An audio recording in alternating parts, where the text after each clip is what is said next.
Hey guys, it's me, Troy Dellinger, and I want to talk briefly about what I was talking about a couple weeks ago. Uh, so we have a new governor, and I just want to say that I think that Christians should pray for their leaders, pray for all that are in authority, and honor them, as long as they don't cause us to sin. So I'm going to be praying for our new governor. Whether I agree with their views or not are irrelevant because I know that God is still on the throne.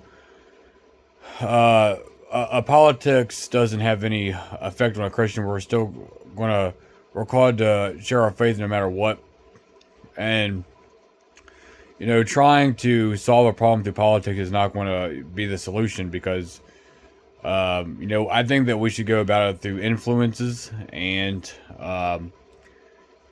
sharing our faith, no matter if there are politicians that are trying to fight against us.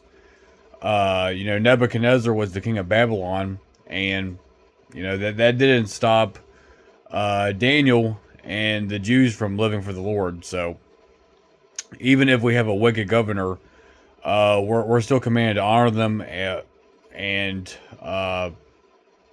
obviously keep our faith, and not compromise on our faith, and continue to obey the Lord's will, but also honor, respect our leaders, and to pray for them, to lead the country in God's will. This is it goes back and forth between Republican and Democrat, but I don't think that's important because I don't think that there is a such thing as a Christian party. But I did try to vote because I wanted what was best for my state. I voted. I tried to vote for the school board, even though I didn't really know all the candidates. There were certain names on ballots that I didn't even see. So, my whole thing with that was I don't even know if evolution was even a part of the topic. It was mostly about the whole transgender thing going on in schools and stuff like that I don't believe in. But I won't touch too much on that. But like there's just a lot of wicked things going on in this country. A lot of things that are nonsense. And I talked about in my last video how I didn't believe in evolution, and there were some people that were coming to the comments saying that if you don't believe in evolution, you're not educated or something like that. So like that's basically an ad hominem fallacy, right? Because like I noticed how you said that you believed in evolution, but and you said that I'm not educated, but you didn't really try to address the issue. You know what I'm saying? Like you didn't comment and provide evidence for evolution. You didn't say that. You didn't try to make your point. You just attacked my character, which is called an ad hominem fallacy. So like if you want to try to present evidence, you can have a discussion with me that, which I would prefer on the messaging. But like you didn't. Again, there's no evidence because you don't have evidence, right? Because like there's no evidence of that, which I was saying in my last video.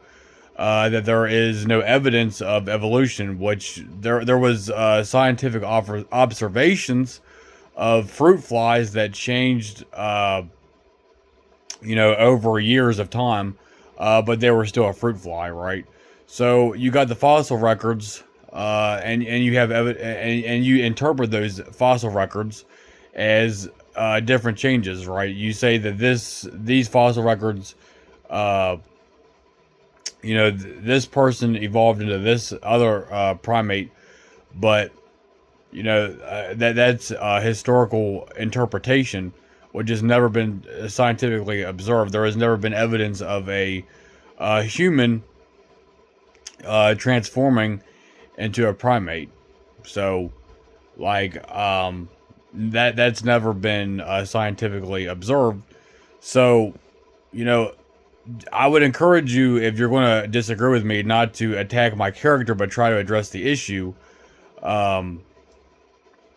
and not resort to ad hominem fallacies. So, you know, just do your research because I'm not making this up because I'm not lying to you when I say that there has never been evidence of you know observation of evolution. So like I said, I'm not even sure if this was even a topic on the school board that was coming up with the last election. I don't think that this was even brought up. But my personal view is the way that I go about it is like I think that creation should be taught in public schools because I think that the Bible has been proven to be scientifically verifiable.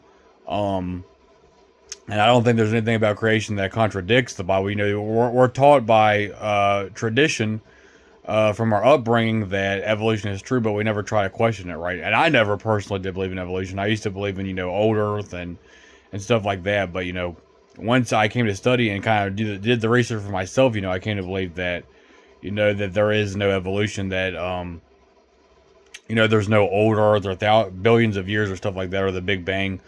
Because I believe that the Bible teaches that we come from Adam and Eve, so it's really and I apologize if I talk a little bit fast. Sometimes I just kind of do that out of habit. Um, but, anyways, in short, what I'm saying is that, you know, the Bible teaches creation that we come from Adam and Eve. And you're either a Christian or you believe in atheist views, which is what evolution is. Uh, Evolution has influenced eugenics. It influenced uh, Adolf Hitler because he believed that Jews were animals and primates and stuff like that. Which doesn't necessarily disprove it, but that just kind of shows you the corrupt fruits of it, which in a way kind of does disprove it because it's showing you why it's wicked, why it's not from God, right? Um, and I think that it's also influenced a lot of bad behavior. Um, so yeah, that's just something to kind of keep in mind. And that was one of the things that I wanted to talk about. Um, so I just think that there's no. It's kind of common sense, right? Because an animal can't talk. An animal can't become a human. A little cell or a little amoeba didn't become a man. So I think that's pretty obvious, and I think that's common sense. So, and that's kind of how I feel about the whole evolution thing. And I personally don't think that just because you don't believe in evolution doesn't mean that you don't believe in science. And I'm perfectly okay with science. So, and that's the way I see it. Thank you for watching.